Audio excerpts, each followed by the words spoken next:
இப்போ நம்ம பார்க்க போகிற டாபிக் லவ்ரி பிரான்ஸ்டட் கொள்கை. அரினியஸ் என்ன சொன்னார்?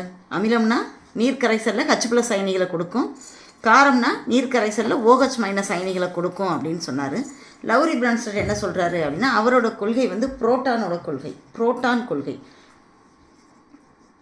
புரோட்டான் அப்படின்னா இப்போ என்னன்றதை நம்ம ஏற்கனவே பார்த்தோம். புரோட்டான் கொள்கை அப்படின்னா என்ன, எதை பற்றினது அப்படின்னா, புரோட்டான் அப்படின்ற வார்த்தை வந்து H+ அயனிகளை குறிக்கும். அப்போ இவரோட கொள்கை முழுக்க முழுக்க யாரை பேஸ் பண்ணியிருக்கோம் அப்படின்னா H+ அயனிகளை பேஸ் பண்ணியிருக்கோம். அப்போ அமிலம்னா என்ன?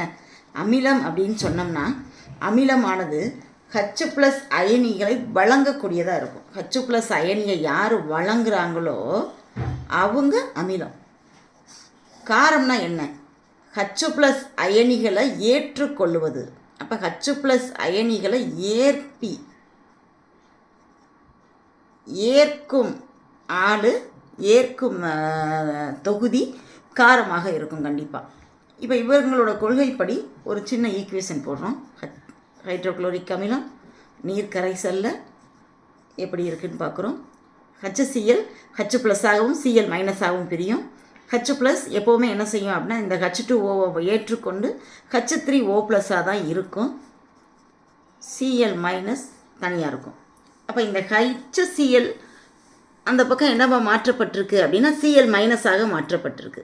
இதுக்கும் அதுக்கு என்ன வித்தியாசம் அப்படின்னு பார்த்தோன்னா, இங்கே ஹைட்ரஜன் இருக்குது, அங்கே ஹைட்ரஜன் இல்லை, H+ கொடுத்துருச்சு. அப்போ வழங்கின இந்த HCl அமிலம்.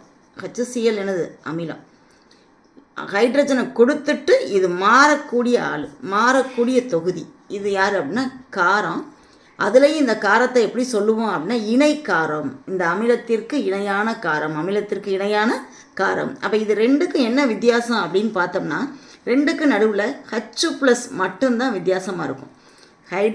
ஹைட்ரஜன் வந்து தனியாக பிரிஞ்சு போகலை, எலக்ட்ரானை கொடுத்துட்டு H+ போயிருக்கு. எலக்ட்ரானை வாங்கினதுனால Cl- இருக்குது.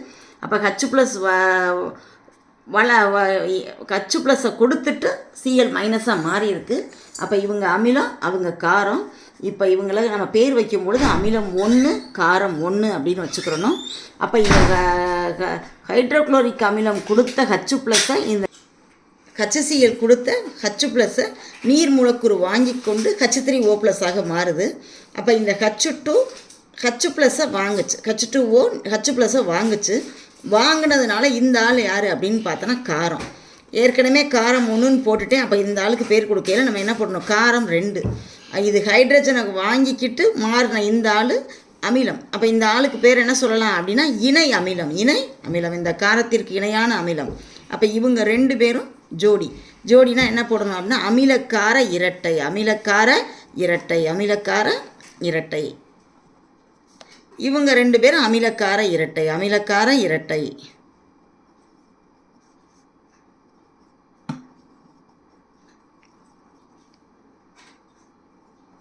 அமிலக்கார இரட்டை. இப்போ இவங்க 2 பேரும் என்னென்னா ஷார்ட்டாக நம்ம எப்படி சொல்லிக்கலாம் அப்படின்னா, ஈக்குவேஷனுக்கு இந்த பக்கம் ஒரு அமிலமும் காரமும், ஈக்குவேஷனுக்கு அந்த பக்கம் ஒரு அமிலமும் காரமும்.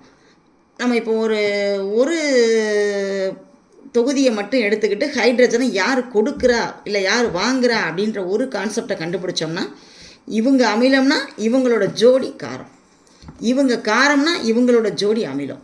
அப்போ இவங்கள ஜோடியை எப்படி கண்டுபிடிக்கலாம் அப்படின்னு பார்த்தோன்னா, இந்த தொகுதியில் ஹைட்ரஜனை விட்டுட்டு யார் இருக்கா? குளோரின். குளோரினோட ஈக்குவேஷனுக்கு குளோரின் அந்த பக்கம் எங்கே இருக்குது? இங்கே இருக்குது. அப்போ இவங்க தான் 2 பேரும் ஜோடி. இங்கே ஹைட்ரஜனை விட்டுட்டு யார் இருக்கா? ஆக்சிஜன். ஆக்சிஜனோட ஜோடி அந்த பக்கம் எங்கே இருக்குது? இங்கே இருக்குது. அப்போ இவங்க தான் 2 பேரும் ஜோடி. ஈக்குவேஷனுக்கு இந்த பக்கம் ஒரு அமிலங்காரம், ஈக்குவேஷனுக்கு அந்த பக்கம் ஒரு அமிலங்காரம் கண்டிப்பாக இருக்கணும். அப்படி அமிலமும் காரமும், அமிலம் 1 காரம் 1 அவங்க அமிலக்கார இரட்டை, அமிலம் 2 காரம் 2 இவங்க அமிலக்கார இரட்டை. இது ஒரு கம்பல்சரி கொஸ்டினில் கண்டிப்பாக கேட்பாங்க. ஈக்குவேஷனை கொடுத்து அமிலக்கார இரட்டை என்ன அப்படின்றத கண்டுபிடிச்சா மட்டும் போதும், நமக்கு என்ன செஞ்சிடணும்னா ஃபுல் மார்க் கிடச்சிரும். இப்போ அடுத்து இன்னொரு ஈக்குவேஷனை போடுவோம். நீர் மூலக்கூறு NH3 அமோனியாவோட வினைபுரிகிறது. H+ நீர் மூலக்கூறு கொடுத்துரும். இப்போ H+ கொடுத்ததுனால இது அமிலம் 1. H+ வாங்கிக்கிட்டு NH3 NH4+ மாறும்.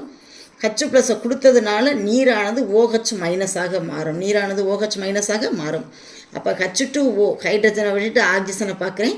ஆக்சிஜன் அந்த பக்கம் எங்கே இருக்குது அப்படின்னு பார்த்தோம்னா இது இங்கே இருக்குது. அப்போ இதுதான் என்னது அப்படின்னா இதனோட ஜோடி. அப்போ இதை என்ன போட்டுடலாம் அப்படின்னா அமிலக்கார இரட்டை. அமிலக்கார இரட்டை. அமிலம் 1, அமிலம் 1ஓட இணை காரம் யாருன்னு பார்த்தோன்னா இவங்க தான். அப்போ இவங்கள காரம் 1ன்னு போட்டுட்டேன். இப்போ H+ஸை வாங்கின ஆள், H+ஸை வாங்குகிற ஆள் அப்படின்னா H+ஸை ஏற்றுக்கொண்ட ஆள் இவங்க காரம். அப்போ காரம் 2, காரம் 2ஓட ஜோடி எங்கே இருக்காங்க அப்படின்னா இங்கே இருக்காங்க. NH3 ஹைட்ரஜனை விட்டுட்டு நைட்ரஜன் இந்த பக்கம் இங்கே இருக்குது. அப்போ இவங்க தான் காரம் 2. இவங்க ஹைட்ரஜனை வாங்கிக்கிட்டு என்னவா மாறுறாங்க அப்படின்னா அமிலமாக மாறுறாங்க. அப்போ இவங்க தான் அந்த காரத்தின் இணை அமிலம் 2. அப்போ இவங்களை என்ன அப்படின்னா அமிலக்கார இரட்டை. அமிலக்கார இரட்டை. நம்மளோட புக்கில் எக்ஸசைஸ் 3 இருக்குது. அதையும் ஈஸியாக செஞ்சு பார்த்தா நல்லதாக ஈஸியாக புரியும். தேங்க்யூ.